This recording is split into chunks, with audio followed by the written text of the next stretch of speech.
साली पूरी घरवाली। लालच किस हद तक आदमी पर हावी होता है, आइए देखते हैं। देख राधा, तुझे घर का सारा काम आता है, ये अच्छी बात है, लेकिन हमें यह नहीं पता था कि तू पढ़ी लिखी कम है और तेरी छोटी बहन की तो सरकारी नौकरी भी लग गई है। कैसी बात कर रही है माँ जी? सारी बात करके ही तो पापा ने शादी की थी। अब जब छोटी की सरकारी नौकरी लग गई है तो आप लोग ऐसी बात कर रहे हैं। ज्यादा बकबक मत करियो। हम लोगों को पता होता कि तेरी छोटी बहन की सरकारी नौकरी लगने वाली है तो तुझसे तो कभी शादी ना करवाते अपने होनहार बेटे की। अरे तुम मुझ में क्या कमी है? वैसे भी आप लोगों ने तो उस वक्त कहा था कि आप लोगों को घरेलू लड़की चाहिए। तभी पति महेश आ जाता है। देख राधा, 100 की सीधी एक बात बता देता हूँ, तू जा और अपनी बहन को बोल कि उसे यहाँ रहकर अपनी कमाई हम लोगों को देनी होगी जब तक हमारे सारे कर्जे उतर नहीं जाते, नहीं तो तू अपना बोरिया बिस्तर बांध और निकल मायके। राधा पति की बात सुनकर हैरान रह जाती है। दिमाग है भी क्या आप लोगों के पास? क्या बोले जा रहे हैं? साली को घर पर रखेंगे? अरे मोहल्ला समाज क्या कहेगा? और माना पिताजी को उसके पैसों की जरूरत नहीं है, लेकिन वो अपनी कमाई आप लोगों को क्यों देगी? अरे क्योंकि हम लोगों के ऊपर कर्जे हैं, समझी? या तो तू कमा कर ला या अपनी बहन को बोल कि अपनी बहन का घर बचाना चाहती है तो यहाँ आकर रहे। सभी मिलकर राधा को घर से निकाल देते हैं। राधा भी कहाँ जाती, मायके जाकर रोने लगती है। छोटी बहन मीना कहती है, अरे क्या हो गया दीदी, कितना पैसा मांग रहे हैं? अरे अभी दे देते हैं ना, रो मत, अब तो मेरी भी नौकरी है। लेकिन राधा तो रोए ही जा रही थी। नहीं नहीं, इस बार लगता है उन लालची लोगों ने कुछ और ही डिमांड रखी है, वरना राधा इतना ना रोती। क्यों बेटी, क्या हुआ है? माँ पिताजी, इस बार जो उन लोगों ने मांगा है ना, वो सुनकर तो आप लोगों के पैरों के नीचे से जमीन खिसक जाएगी। ऐसा क्या मांगा है दीदी? तुझे मांगा है।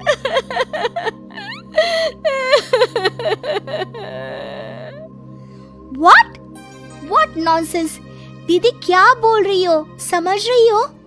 हाँ, मेरी सास ये बोलकर भेजी है कि या तो मीना अपनी सारी कमाई उन लोगों को तब तक दे जब तक उन लोगों के कर्जे खत्म नहीं हो जाते, या फिर मैं मायके में जाकर रहूं यहाँ। क्या मजाक बना रखा है, ऐसा होता है क्या कहीं? अरे शादी की है, कोई आलू टमाटर थोड़ी है कि अदला बदली कर लो। छोटी बहन शांत होती है। माँ पिता बड़ी को समझा रहे होते हैं और वो रोए ही जा रही थी। तभी छोटी बोलती है, पापा मैं दीदी के साथ जाऊंगी। क्या पागल है क्या? अरे दुनिया क्या बोलेगी?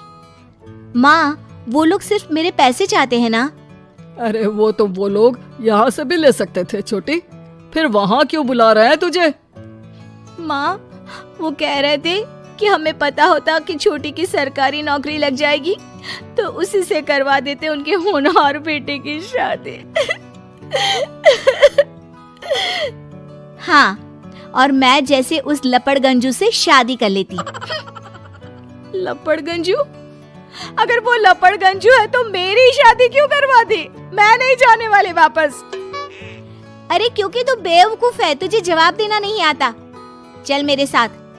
उन लोगों को लगता है ना साली पूरी घरवाली, तो अब देखिए साली का जलवा।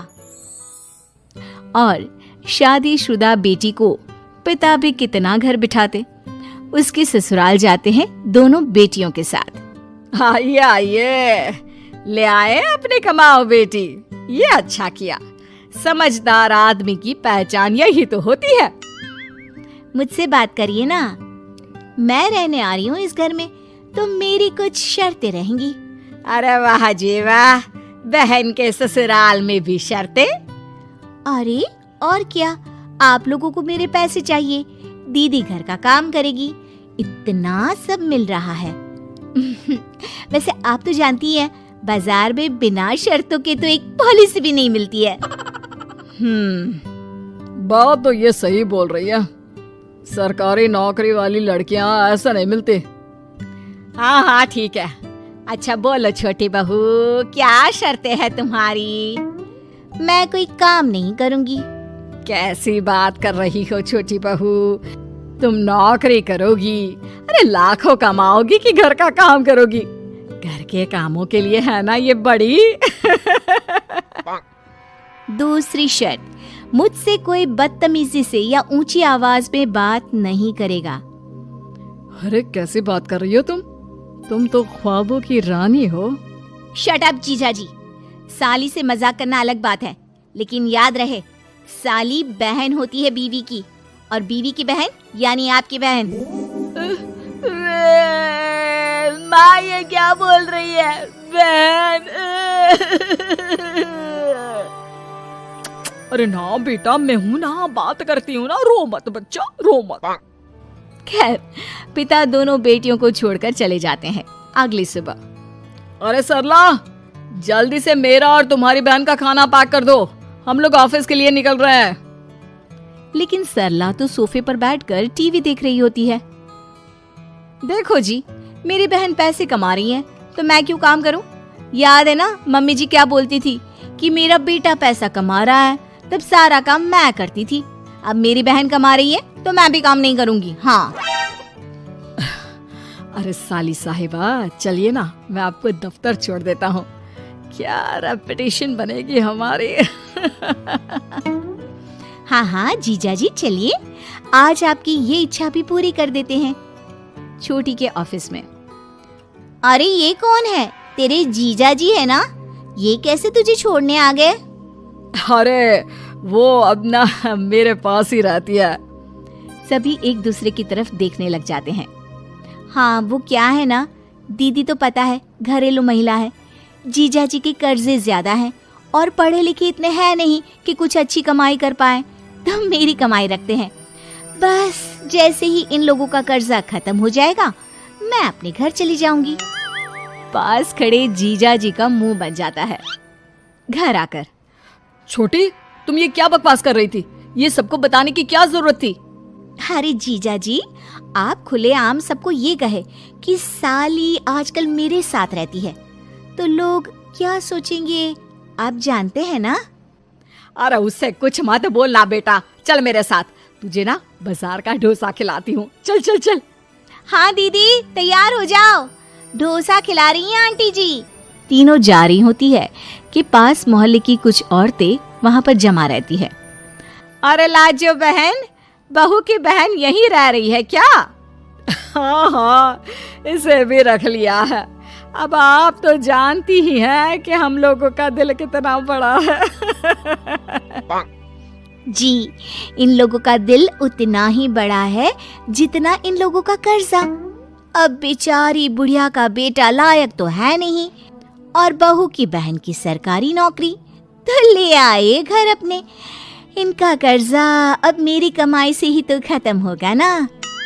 सबके सामने सास की भी बेइज्जती हो जाती है। घर आकर सास और बेटा दोनों छोटी पर बरस पड़ते हैं। बस, मैंने कहा था मुझ पर कोई नहीं चिल्लाएगा। मैं जा रही हूँ अब। अरे लेकिन, अरे जाने देना माँ, मुझे एक बात समझ में आ गई है।